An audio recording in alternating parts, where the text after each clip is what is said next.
সব বন্ধুদের আমার ভালোবাসা জানিয়ে আজকের রেসিপি শুরু করি। আজকের রেসিপিতে আমার লাগছে চিংড়ি মাছ। চিংড়ি মাছটাকে আমি খুব ভালো করে ধুয়ে, পিঠে একটা দেখবে কালো সুতো থাকে, সেটা অবশ্যই বের করে নেবে, না তো খুব শরীর খারাপ করে ওটা থাকলে। এবার তার মধ্যে ধনেপাতা, কাঁচা লঙ্কা আর 4-5 কোয়া রসুন আর নুন এই দিয়ে আমি পেস্ট করে রাখবো।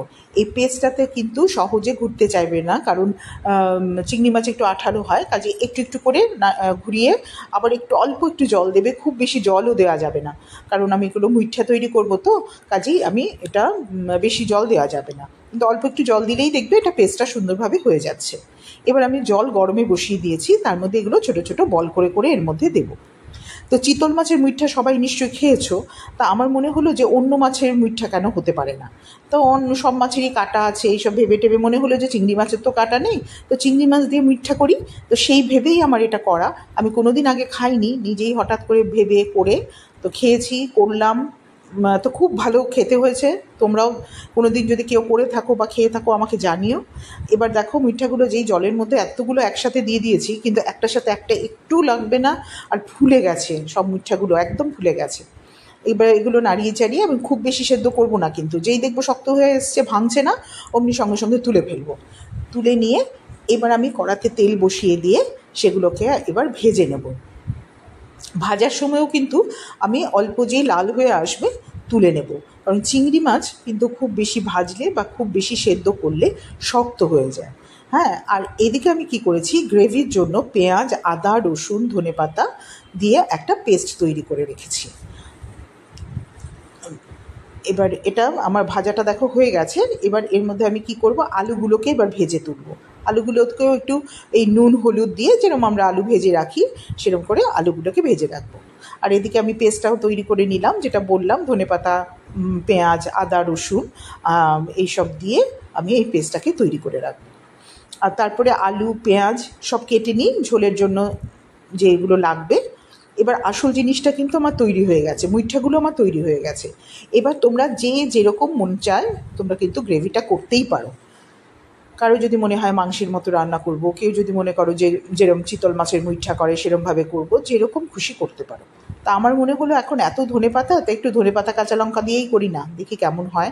তো ভালোই হয়েছিল। তো এবার ধনেপাতাগুলো এবার কেটে নিলাম, কেটে নেব। নিয়ে এবার আমি কড়াতে আলুগুলোকে আগে ভেজে নিই, ভেজে নিয়ে তারপরে পেঁয়াজ ভাজবো, যেরকম করে আমরা সবাই গ্রেভি তৈরি করি। তো এগুলো হয়ে গেল। দেখো কিরম সুন্দর হয়েছে, আর কতটুকু চিংড়ি মাছ দিয়েছিলাম আর কতটা হয়ে গেল।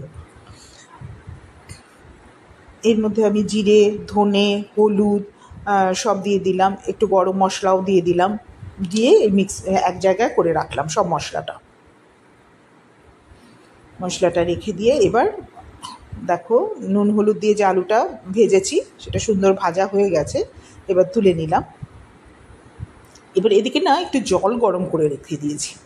যে কোনো তরকারিতে একটু যদি আমরা ঝোলের মধ্যে একটু গরম জল দিই, দেখবে সেটা কিন্তু স্বাদটা ভালো হয়, কারণ ঠান্ডা জল, একদম গরম মশলার মধ্যে ঠান্ডা জল দিলে না ঝোলটা একটুখানি পানসে হয়ে যায়। এবার পেঁয়াজটা ভাজা হয়ে গেছে, মশলাটাও সব দিয়ে দিলাম, দিয়ে টমেটোও দিয়ে দেবো, দিয়ে ভালো করে নাড়িয়ে নেব।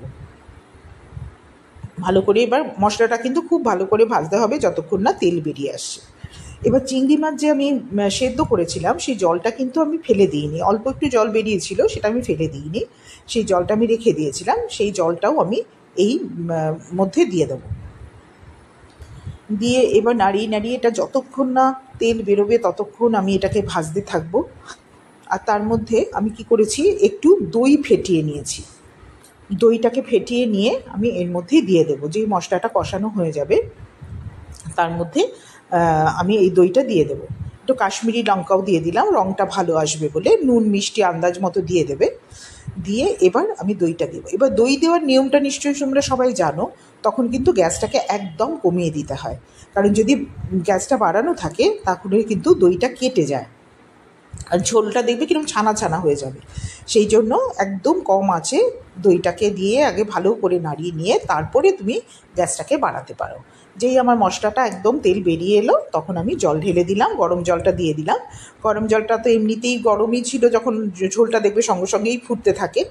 দিয়ে এবার আমি কি করব, আলুগুলো আগে দিয়ে দেবো, মাছটা কিন্তু এখন দেবো না, কারণ মাছটা বেশি সেদ্ধ হয়ে গেলে, অলরেডি এটা একবার সেদ্ধ হয়েছে, একবার ভাজা হয়েছে, বেশি সেদ্ধ হয়ে গেলে যদি শক্ত হয়ে যায়, তাই আমি মাছটা আগে দেবো না। আলুগুলোকে দিয়ে আলুগুলো ভালো করে যখন সেদ্ধ হয়ে যাবে তখন আমি মাছ দেবো। তো ঢাকা দিয়ে আমি রেখে দিয়েছিলাম। তো আমার মনে হচ্ছে এবার আলুটা সেদ্ধ হয়ে গেছে। এবার আলুর মধ্যে আমি চিংড়ি মাছগুলো ঢেলে দেবো, আর তার মধ্যে কয়েকটা কাঁচা লঙ্কা দিয়ে দেবো। কাঁচা লঙ্কা দিয়ে এবার ঝোলটা যাতে একটু মাছগুলোর ভেতরে ঢোকে, এবার খানিকক্ষণ একটুখানি রেখে দেবো। এবার মাছটা দেখো একদম তুলতুলে নরম, চিংড়ি মাছগুলো এত সুন্দর হয় না, ভীষণ সুন্দর হয়। আর ঝোলে যেই দেবে, ঝোলে যেই ফুটে উঠবে এবং ঝোলটা ভেতরে ঢুকে যাবে মাছের, তখন না আরও ফুলে ওঠে। কাঁচা দেখো কীরকম হয়ে গেছে, একদম ফুলে মানে একদম ভীষণ সুন্দর হয়ে যায়। দিয়ে এবার ধনেপাতা দিয়ে আমার রান্নাটা কমপ্লিট হয়ে গেল, আমার চিংড়ি মাছের মুইঠা। সবাই করে দেখবে, ভীষণ ভালো খেতে হয়। তোমরা এবার করে দেখে আমাকে বলো কেমন লাগলো, দেখো কেমন হয়েছে। আজ আসি, আবার আসবো, আবার দেখা হবে তোমাদের সাথে। সবাই ভালো থেকো, সুস্থ থেকো, টাটা।